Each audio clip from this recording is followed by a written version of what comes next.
तो प्यारे बच्चों, अभी तक हमने मध्य पद तोड़कर किसी द्विघात समीकरण के मूल निकालना और सूत्र विधि यानी श्रीधराचार्य सूत्र की सहायता से मध्य पद निकालना इतना सीख लिया है। अब हम मूलों की प्रकृति की बात करेंगे। मूलों की प्रकृति क्या होती है? मूलों की प्रकृति यानी कि अब किसी द्विघात समीकरण को हल करना है कि नहीं करना है, उसके मूल आएंगे कि नहीं आएंगे, ये चीज निकालने की विधि होती है। मतलब मान लीजिए हमारे पास कोई समीकरण है ax स्क्वायर bx प्लस सी बराबर 0।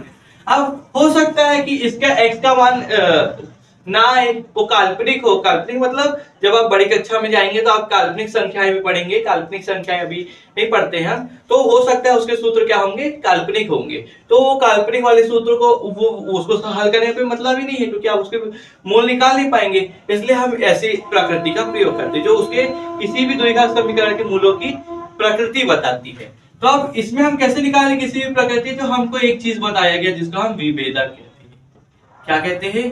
विभेदक। विभेदक कहेंगे या तो प्रकृति, इसको किस नाम से आता है? मूलों की प्रकृति के नाम से भी ये सवाल बोर्ड में पूछा जाता है। मैं आपको वो सारे सवाल कराऊंगा, वह सारे टॉपिक पढ़ाऊंगा जो हमारे बोर्ड एग्जाम के लिए बहुत जरूरी है। तो मूलों की प्रकृति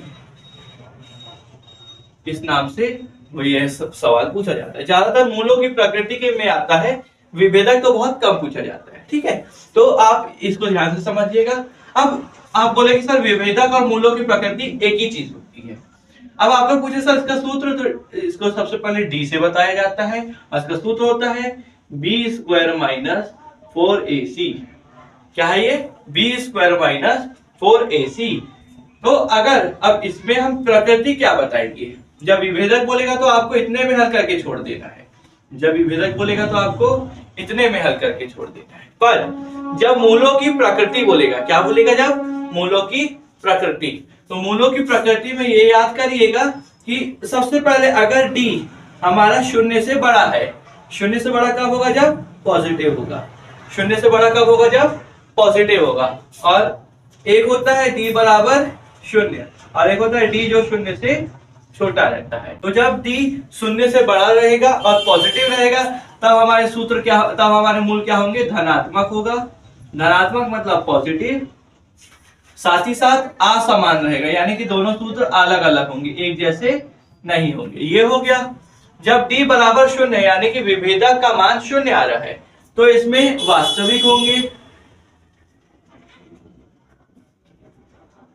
वास्तविक रहेंगे और दोनों सूत्र आपस में समान रहेंगे, यानी कि दोनों मूल क्या होंगे? आपस में बराबर होंगे, यानी कि जो इसमें आ रहा है वो दूसरा भी रहेगा। और जब डी शून्य से छोटा है तो सीधा लिख दीजिए काल्पनिक होंगे। क्या होंगे? काल्पनिक। क्या होंगे? काल्पनिक। सूत्र क्या होंगे? आपस में काल्पनिक होंगे। अगर आपको इतनी चीज समझ में आई है तो आइए इस पे एक सवाल कर लेते हैं।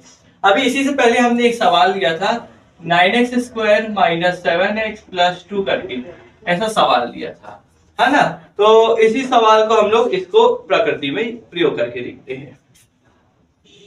प्लस 7x माइनस 2 है, तो इसमें भी आप देख सकते हैं a का मान 9 है, b का मान 7 है और c का मान माइनस 2 है। ठीक है, माइनस 2 है। अब इसमें d बराबर लिखिए बी स्क्वायर माइनस 4ac।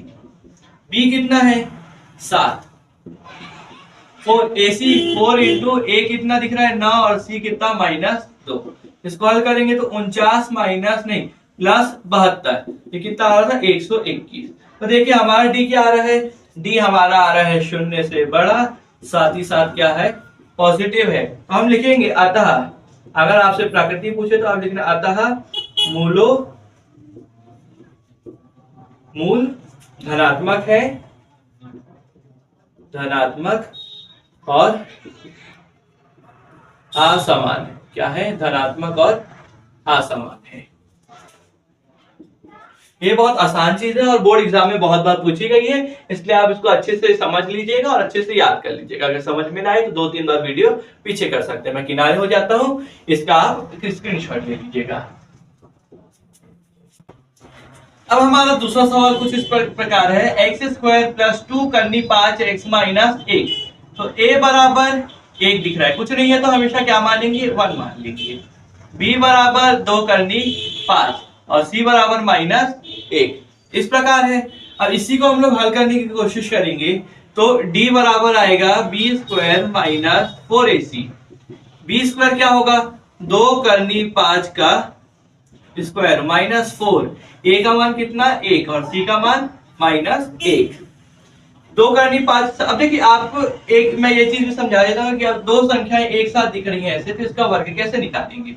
इसका वर्ग निकालने के लिए सबसे पहले आप ये जो पहली संख्या उसका वर्ग करिए, 2 का वर्ग 4। और कोई भी एक चीज और याद है क्या, करनी के अंदर एक जैसी संख्या गुणा हो रही है तो अंदर की संख्या बाहर निकल के आ जाएगी और करनी हट जाएगा। तो 4 पंचे 20, ठीक है। अब 2 करनी 5 का वर्ग हो गया 20 -4 और ये 4 हो गया। ये फिर से क्या आ गया पॉजिटिव आ गया, यानी कि डी हमारा 0 से बड़ा और पॉजिटिव है। तो आप यहाँ पे लिखिएगा अतः हमारे मूल धनात्मक और समान है, असमान है, धनात्मक और असमान है। इस प्रकार हमने एक टॉपिक और कंप्लीट कर लिया और उस पर कुछ सवाल भी हल करके देख लिए। मैं आपको कुछ सवाल होमवर्क दे देता हूं, आप इस पे प्रैक्टिस करके देखिएगा। ये यहाँ पे 3 और 4 करके सवाल दिख रहा होगा, इनको स्क्रीनशॉट ले लीजिए। मैं किनारे हो जाता हूं, आप स्क्रीनशॉट ले लीजिए।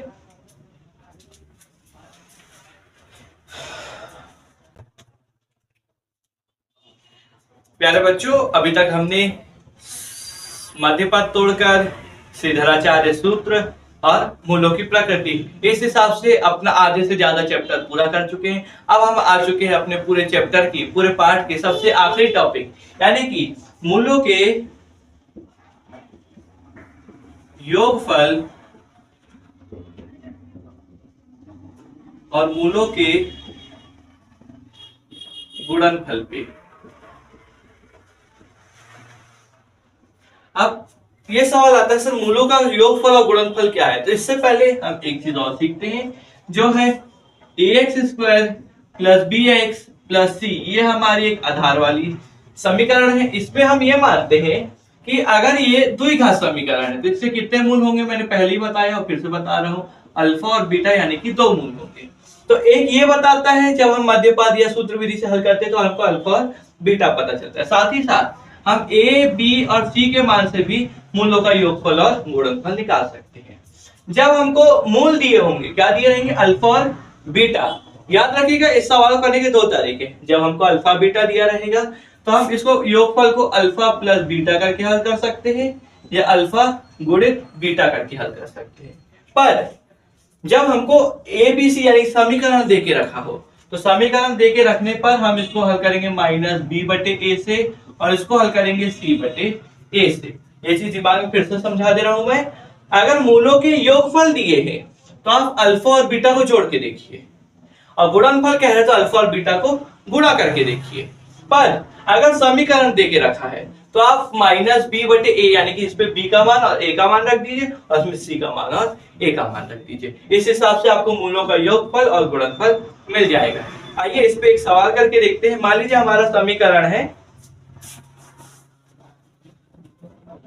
जैसे कि एक सवाल में लिया हूं यहाँ पे 3x² + 7x plus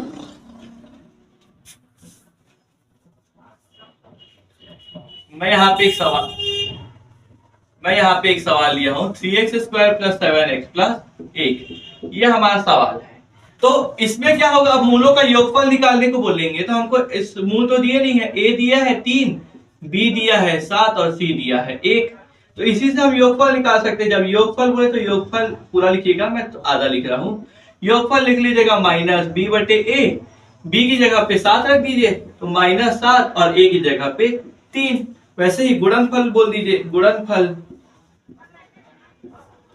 c/a, c दिख रहा है 1 और a/a = 3। इस प्रकार से हमने मूलों का योगफल और मूलों का गुणनफल निकालना सीख लिया है। अब आप बोलिए सर अल्फा बीटा पे भी एक सवाल करा दीजिए, तो अल्फा बीटा का भी एक सवाल देख लीजिए। यहीं पे लिख देता हूं मैं कि मान लीजिए अल्फा बराबर मेरा -4 दिया है और बीटा बराबर मेरा 3 दिया है। तो जब योगफल बोलेगा तो अल्फा प्लस बीटा करके -4 + 3 -1 हो गया और अल्फा गुणा बीटा करके यानी -4 × 3 -12 हो गया। तो इस हिसाब से हमने अल्फा यानी कि माइनस बी बटे ए और सी बटे ए पे भी सवाल कर लिया और अल्फा बीटा पे भी सवाल कर लिया है। अब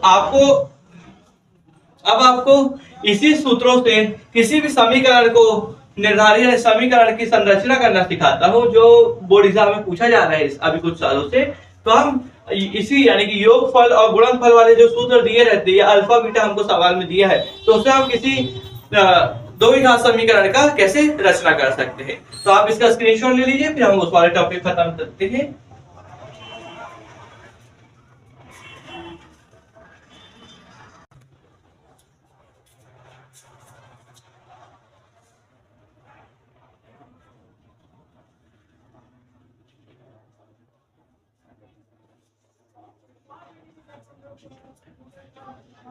तो बच्चों अब हम आ चुके हैं अपने पार्ट के आखिरी टॉपिक पर कि किसी भी मूलों के योगफल और अल्फा बीटा के मान से किसी भी समीकरण की संरचना कैसे करेंगे। तो आइए इस वाले से शुरू करते हैं। इसमें हमको अल्फा और बीटा का मान दे के रखा है, तो सबसे पहले हम अल्फा प्लस बीटा का मान निकाल लेंगे, जो हो जाएगा 7 + 4 = 11, और अल्फा गुणा बीटा का मान निकालेंगे जो होगा 7 × 4 = 28। ठीक है, अब इसमें हम क्या करना है, इसमें हम लोग को समीकरण बनाना है। समीकरण बनाने के लिए एक चीज आप याद रखिएगा, x² minus alpha plus beta x plus alpha beta. बस इस चीज को याद रखिए, आपका सवाल आसान हो जाएगा। कैसे? ये मूलों का योगफल कहलाता है हमेशा, जहां अल्फा प्लस बीटा आएगा, और ये मूलों का गुणनफल कहलाता है। अब अल्फा प्लस बीटा हमने निकाल लिया, तो x², याद रखिए सामने माइनस होना चाहिए, -11x प्लस अल्फा बीटा 28। अब बहुत बच्चों के मन में ये सवाल आ रहा होगा कि सर अगर ये भी माइनस है और ये भी माइनस है तो याद रखिए, अगर हो सकता हमारे इस सवाल पे ये 11 पॉजिटिव ना होते हुए यानी कि प्लस ना होते हुए माइनस होता, तो ये होता है x² माइनस -11x प्लस 28। तो ये माइनस और माइनस क्या हो जाता? प्लस हो जाता। बस इस प्रकार से समीकरण आ जाता। तो ये माइनस और प्लस तो कोई मतलब नहीं, बस हमको ये चीज याद रखनी है, अगर माइनस है तो माइनस रख के हल करो, प्लस है तो प्लस रख के हल करो। उसी प्रकार दूसरे सवाल में अब मूलों का योगफल दे दिया, तो एक चीज में भी याद रखिए, x² प्लस, मैंने यही बताया ये मूलों का योगफल होता है, तो प्लस नहीं माइनस मूलों का योगफल x प्लस मूलों का गुणनफल। इतना कर लिए। x² माइनस मूलों का योगफल क्या होगा? -4। देखिए ये -4 आ गया, x प्लस गुणनफल भी क्या है, -12। मैंने पहले ब्रैकेट दिया, इसके बाद x² minus minus plus 4 x -12। ये हमारा क्या बन गया? समीकरण यहाँ पे ये बन रहा है, और हमारा यहाँ पे समीकरण ये वाला है। ये तो हमने उदाहरण लिया था। ये क्या लिया था? उदाहरण। आशा करता हूं आपको ये सारे सभी सवाल समझ में आए होंगे। आप इसका स्क्रीनशॉट ले लीजिए, इसके बाद आपका सरप्राइज मिलेगा।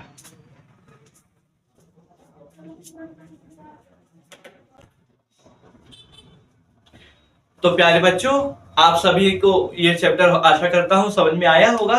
साथ ही साथ हमने A to Z सारे टॉपिक कंप्लीट किए हैं। हर टॉपिक पर 2-2 या 3-3 सवाल हल किए हैं। अब आप लोग के लिए जो सरप्राइज की बात कर रहे थे, वह सरप्राइज ये है कि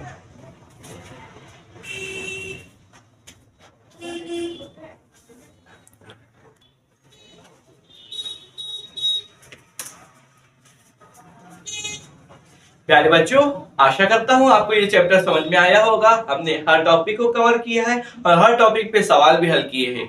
मैं ये आपको इस चीज की गारंटी दिलाता हूं कि आपको A to Z चीजें समझ में आई होगी। अगर नहीं आई है तो आप पुनः इस वीडियो को देखें और इसके जितने भी कंसेप्ट मैंने बताए हैं उसको एक कॉपी में नोट करके उस पर सवाल हल करें।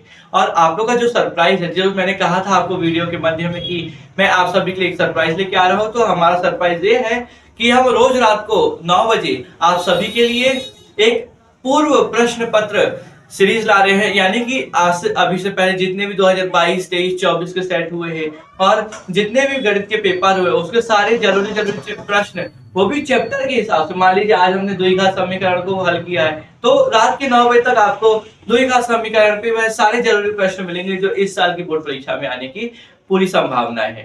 एक सरप्राइज तो आपके लिए ये हुआ, और दूसरा सरप्राइज ये रहेगा कि हर वीडियो के आखिरी में आपको पूरे चैप्टर से जितने भी जरूरी प्रश्न है उसका स्क्रीनशॉट इस बोर्ड में दिखेगा, तो जिसका आप स्क्रीनशॉट ले लीजिएगा।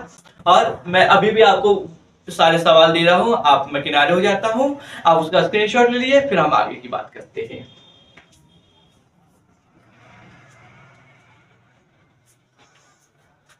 तो आप सभी ने स्क्रीनशॉट ले लिया होगा, आशा करता हूं।